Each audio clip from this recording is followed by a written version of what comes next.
What's going on, guys, and welcome back. So another 10-minute takedown. We're already on the clock. You know what that means. We're going to waste a little bit of time here. The month of November, if we hit 2,000 subscribers by the end of it, we're giving away a play set of Infinite Impermanence from the structure decks, because obviously Cyber Dragons, we picked up 3 of the structure decks. I don't need Impermanence. I have my play set, so we're going to do a small giveaway for you guys. Keep in mind, there's a really good chance it ends up like Ash Blossom from the Salad structure decks, and it will be a $20 plus card down the line, so get them now. All we gotta do, 2,000 subscribers, be subscribed, comment on any video throughout the month. That's all it takes. The tier list video has over 2,000 views and 84% is from unsubscribed people. That means if even like 1/7, so 14% of them, if 14% would have hit that button, we already would have hit the goal. So I know we can do it. We get the views. You guys keep coming back for more and more and more.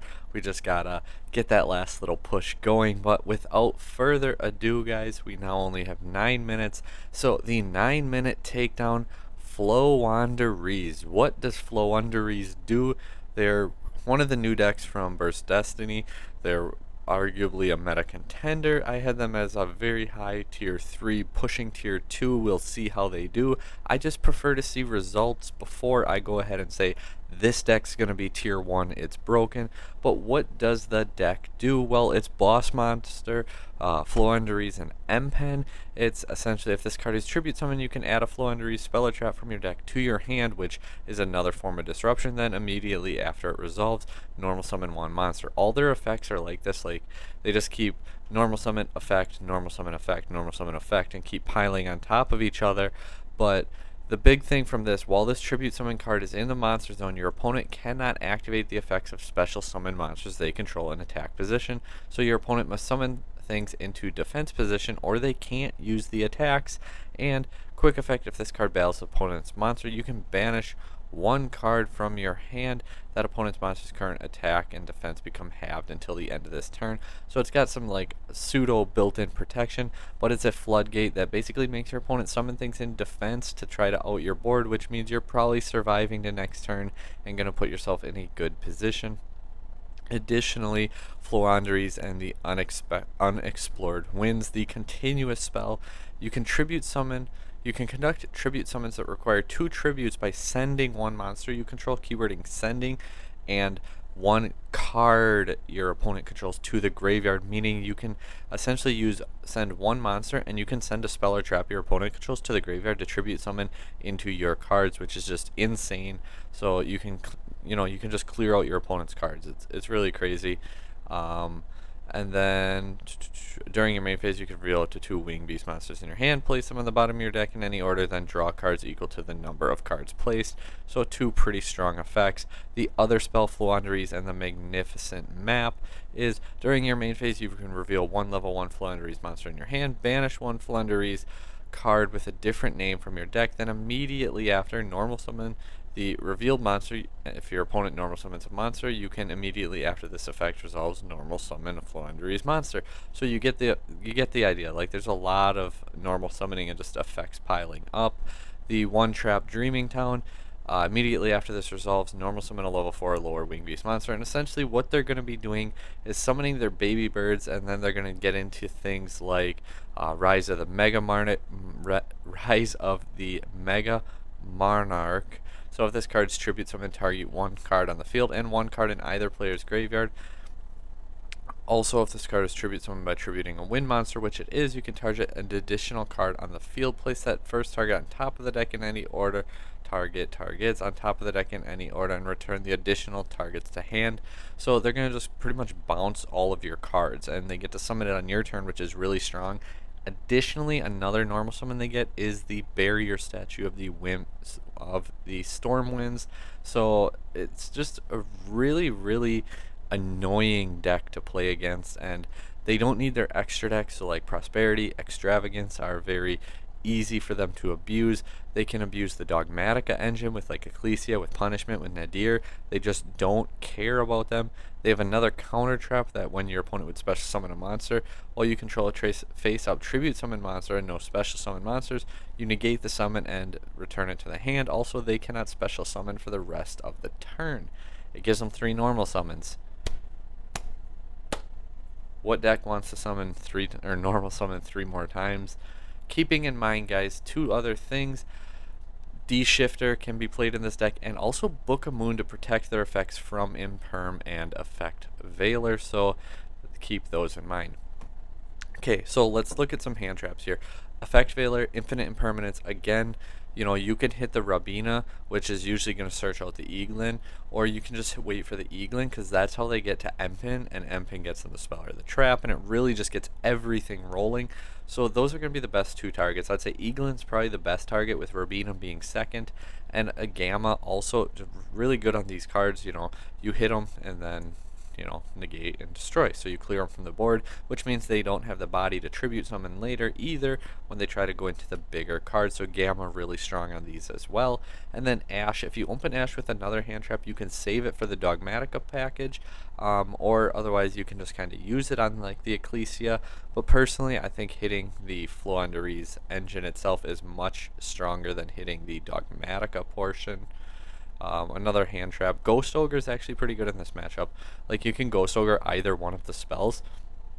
So the field spell, you know, generates them to get like the extra normal summon when you normal summon, and then the other continuous spell allows them to use your spell or trap or monsters, really any card you have, they send to the graveyard.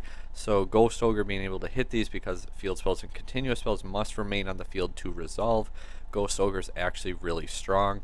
Drone Lockbird is really good versus this deck, and Artifact Lancia, oddly enough, is actually good too, because these cards get banished and then they just recur themselves from being banished. So if you Artifact Lancia them, either they kind of have to stop playing, or they continue and commit to their plays, but now all their cards go to the graveyard, and then they run out of resources because they can't get them back from graveyard, they get them back from being banished. So Artifact Lancia is actually pretty decent as well.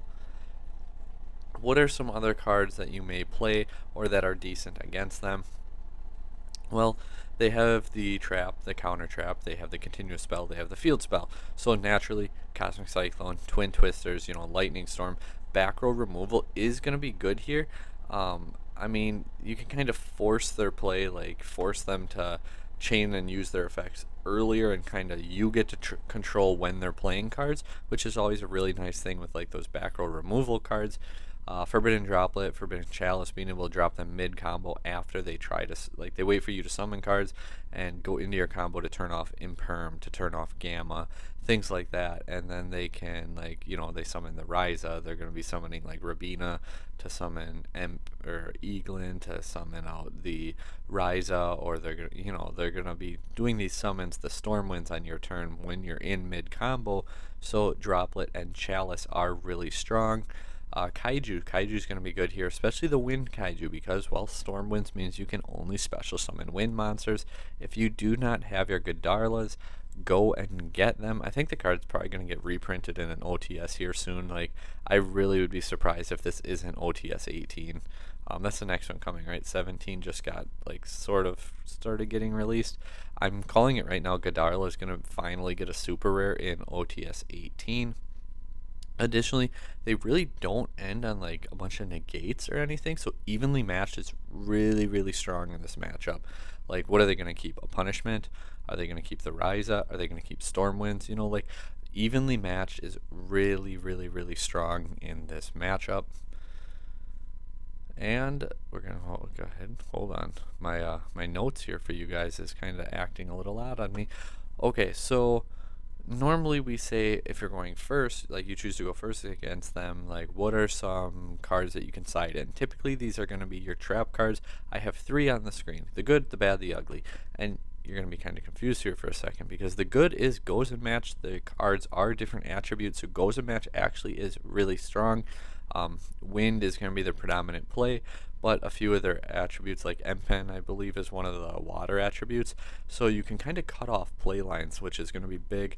Summon Limit is the okay card, so Goes and Match is really good. Summon Limit can be okay, because usually it's you know, normal summon Small Bird, normal summon another one, and then you kind of start rolling, and you can, continue summoning, but summon limit locks them at the 2, so that actually can be pretty good, especially if they have an open board, because they need 2 tribute summons to go into the bigger ones. So summon limit, you can really dictate the pace, but at the same time it doesn't necessarily stop them, so it's good, but it's not bad, it's not great.